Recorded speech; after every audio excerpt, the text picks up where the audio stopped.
हमारे प्रधानमंत्री और उनके अंधभक्तों से एक सवाल तो बनता है कि हमारे पूर्वजों ने हमें जो कुछ दिया हम उस पर गौरवान्वित होते हैं, इतराते हैं, लेकिन आप क्या दे रहे हैं? आप कौन सी फसल बो रहे हैं जिसे हमारी आने वाली पीढ़ियां काटेंगी?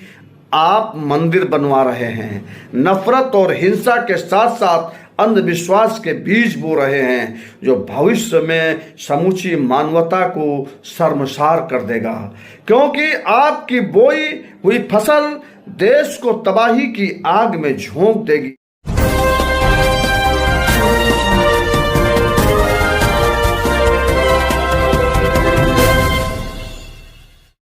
साथियों नमस्कार, हलचल इंडिया से मैं राजेश सिंह।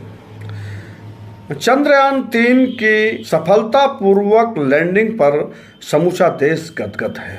हमारे देश के वैज्ञानिकों ने इस करिश्माई कार्यक्रम पर अथक परिश्रम करते हुए हमें ये गौरवशाली क्षण प्रदान किए। उन वैज्ञानिकों को बहुत बहुत बधाई। लेकिन इसके साथ साथ कुछ और नाम हैं बधाई के पात्र हैं। जो ये वो लोग हैं जिनकी वैज्ञानिक सोच और भारत को दुनिया के सामने एक महाशक्ति के रूप में स्थापित करने का जिनके भीतर अद्भुत दृढ़ संकल्प था। यह देश के प्रथम प्रधानमंत्री जवाहरलाल नेहरू की दूरदृष्टि का नतीजा है और इसमें सबसे बड़ा श्रेय डॉक्टर विक्रम भाई साराभाई का है। उनकी ही पहल पर 1962 में भारत सरकार ने भारतीय राष्ट्रीय अंतरिक्ष अनुसंधान समिति इंस्कोपार की स्थापना की, जिसका बाद में वही 15 अगस्त 1969 को इसरो के नाम से गठन किया गया। आप कल्पना करिए कि अगर जवाहरलाल नेहरू की सरकार ने इसरो को खड़ा नहीं किया होता तो क्या आज ये गौरवशाली ऐतिहासिक कारनामे को अंजाम दिया जा सकता था? जो बोगे वही काटोगे।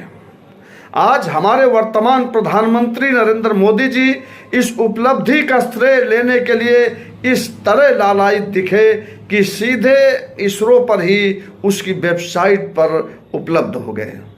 वे बड़ी बड़ी बातें करने के आदी हैं और उसी का नमूना उन्होंने चंद्रयान 3 की सफल लैंडिंग पर इसरो की वेबसाइट से लाइव दिखाया।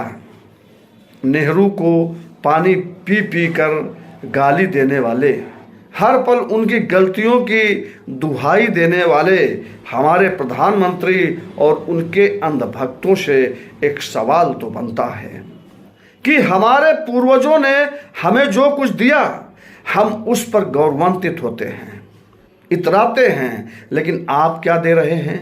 आप कौन सी फसल बो रहे हैं जिसे हमारी आने वाली पीढ़ियां काटेंगी? आप मंदिर बनवा रहे हैं, नफरत और हिंसा के साथ साथ अंधविश्वास के बीज बो रहे हैं जो भविष्य में समूची मानवता को शर्मसार कर देगा, क्योंकि आपकी बोई हुई फसल देश को तबाही की आग में झोंक देगी। जहां अपराध, भूख और एक दूसरे को कत्ल करते हुए अराजक लोगों की भीड़ होगी। जवाहरलाल नेहरू कहते थे, the industries that is temple of India. उन्होंने विज्ञान को विकास का रास्ता माना और आप अंधविश्वास और नफरत फैलाने में लगे हुए हैं। सोच कर देखिए, अगर जवाहरलाल नेहरू ने यही काम किया होता, इसरो, IIM, AIIMS और बांध की जगह उन्होंने भी इसी तरह मंदिर बनवाए होते, तो क्या इस तरह की उपलब्धियां हमारे सामने होती और हम दुनिया के सामने गर्व से सीना तान कर खड़े हो पाते? सिर्फ कल्पना कीजिए। धन्यवाद।